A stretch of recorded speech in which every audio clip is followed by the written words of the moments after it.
So my name is Shelby. What I'm presenting you today is the question, is the sex offender registry an invasion of privacy or a consequence? Okay, nobody ever did or ever will escape the consequences of his choices, by Alfred A. Monaco. Okay, so I figured that I liked this quote. It was very compatible with the subject because a lot of these sex offenders are on this list for a lifetime or up to 25 years, and the rest of the time they're either in jail unless you're a tier 1 offender. But the choices that you make are always going to have consequences, good or bad. So that's kind of like the topic of my situation. Okay, so I'm going to start off with this little story. This story is about Megan Kanka. This is her. She was a 7-year-old girl who was murdered by a man named Jesse Temendiclaus. She had gone over to her friend's house to go see if she wanted to play, and when she discovered that she wasn't there, a man had lured her into his home by promising that she could pet his puppy. And when he held her captive in the house, he then began to suffocate her with a plastic bag, strangle her with a belt, and rape her. After he was done with her body, he then dumped her in a nearside park. This was the murder that basically caused this big uproar and franticness. So this is how we developed Megan's Law, which I will further explain. Okay. Megan's Law is a law that basically set up the SOR, Sex Offender Registry, and it was put in place in 1994. Laws passed in the United States requiring law enforcement authorities to make information available to the public about registered sex offenders. And there are other cases like Megan's. J.C. Dugard in 1991, she was 11 years old, and she was held prisoner by a convicted sex offender. His name was Philip Garrido, for 18 years, and ended up having 2 children with that man, obviously against her will. And then Adam Walsh in 1983. He was 6 years old. They never found his captivator or murderer, but his body was found decapitated in a park, and policemen had reasons to believe that the capture was sexually motivated. Okay, so this law was passed 3 months after Megan's death. Maureen Kanka, her mother, had a lot to do with the initiation of that law. And this law amended the Wetterling Act in 1996. Not the Wetterling Act of 1996, but Megan's Law amended this act 2 years later.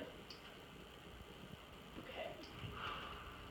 So now that we know kind of where my stance is on the situation, I'm going to give the opposing side, because many people do believe that it is an invasion of privacy having this kind of information known to the public.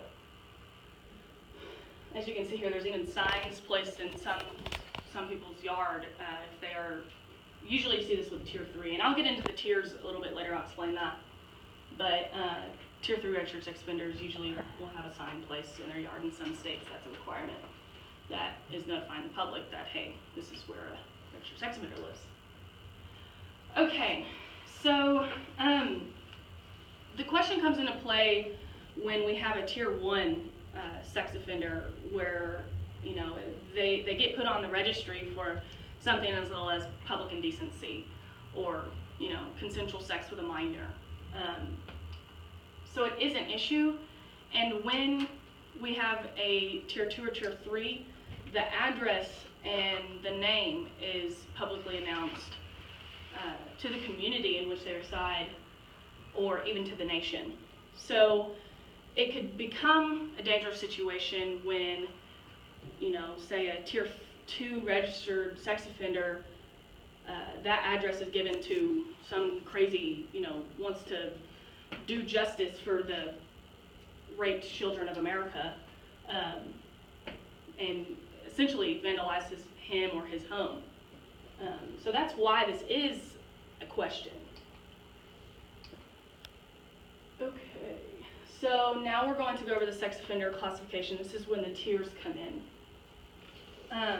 There's 3 tiers, tier 1, 2, and 3.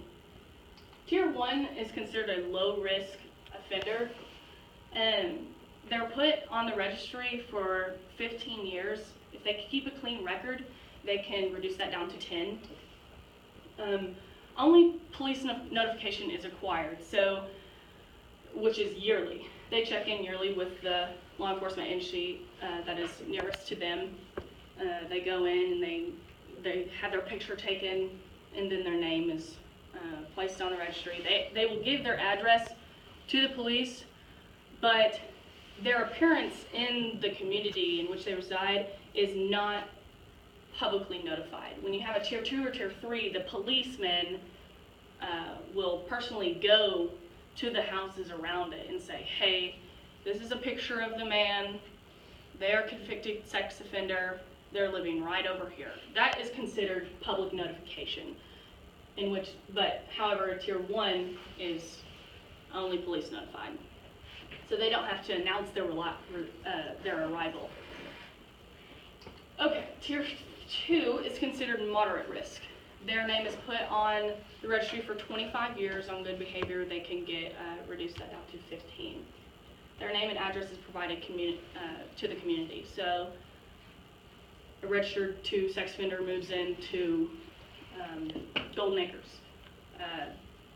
The police would then send out an email, usually is how it's done nowadays, or they'll personally go to the houses around it and say, okay, so here's a description of this guy. He is a moderate risk sex offender for molesting a child or possession of child pornography. And then their name is put on the list for 25 years.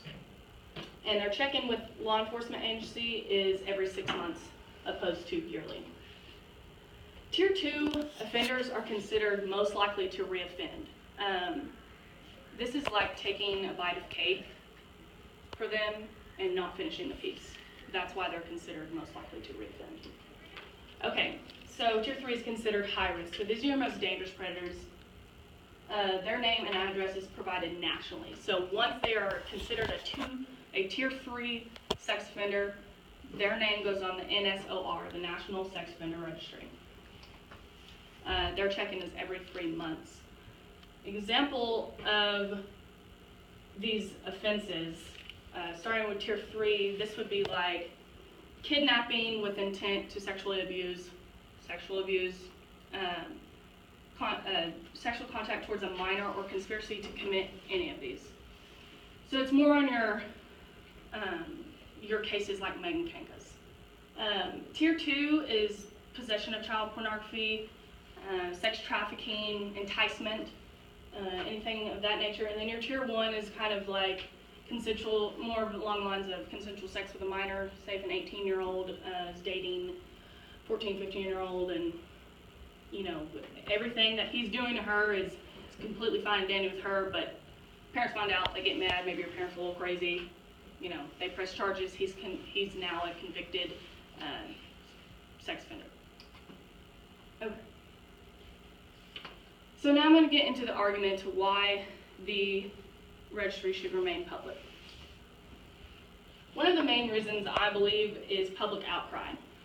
Now this reason was brought to my attention by my father. He was one of my main sources in this presentation and my essay. This is him. Isn't he cute? When I asked him, you know, why should the registry remain public? Because, you know, some people consider it an invasion of privacy.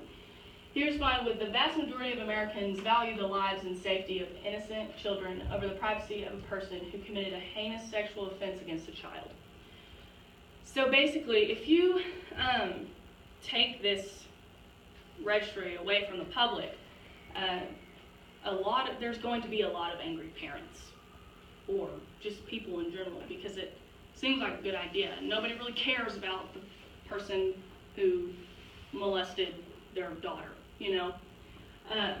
And then another man, Kian Lin Exie, explains first how parents perceive child sexual abuse may impact how they educate their children. I like this quote because he's explaining the parent's role in this issue. If the parents know a little bit more about their area, they're going to do more to protect their children or their teen or whomever. So the government is going to give the people what they want, just, you know, to pacify them in this issue. So that's why public outcry is kind of a big deal. Maureen Kanka did a lot to have this law put in place. And to take that away would be doing sort of a disjustice to her and her child. Okay, the next argument is criminal and area awareness. This is a big issue. One of the most important factors of safety is becoming aware of your surroundings. This may be a little weird to some of you, but like when I go into public, or say I go walk into a building, the first thing I do is kind of survey the people around me, just so I know what's around me, I know what's going on around me, given that there is a situation that I need to prepare myself for. Also, I'll know where the exit is. It's a paranoid way of thinking, but it will better prepare you. Okay, Laura McPherson. Victimization surveys indicate that a significant percentage of children are subjected to sexual abuse, and it's clear that prosecution in the criminal justice system has only scratched the surface of the offending population. So again, this is pointing back to the role of parents. If parents don't understand what's going on around them, the burden, it solely relies on the police and their part in that, and they do a lot, yes, but if people are more aware of who is residing beside them, you know, if Megan Kanka's mother had known that there was a sex offender 30 yards away, maybe she would have been a little bit more careful to say, yeah, just hop on across the road, go get your friend, whatever. You know, she may have gone with her, or maybe not even allowed her to walk across the street. It just provides insight for those trying to keep a handle on this type of situation. Okay. The last argument is bringing us back to the very beginning. It is a consequence and a necessity to safety. Other than the sex offender registry, they are restricted from urban areas and schools, playgrounds, all that kind of stuff. So even if their name isn't on the list, people still know what they've done, and they're still going to pay a social or civil cost. The collateral consequences of conviction confer a social or civil death, said by Erica Meaners. This basically explains that once their name is put out there, made known, people know who they are, you know, they're never going to be able to live it down. Okay.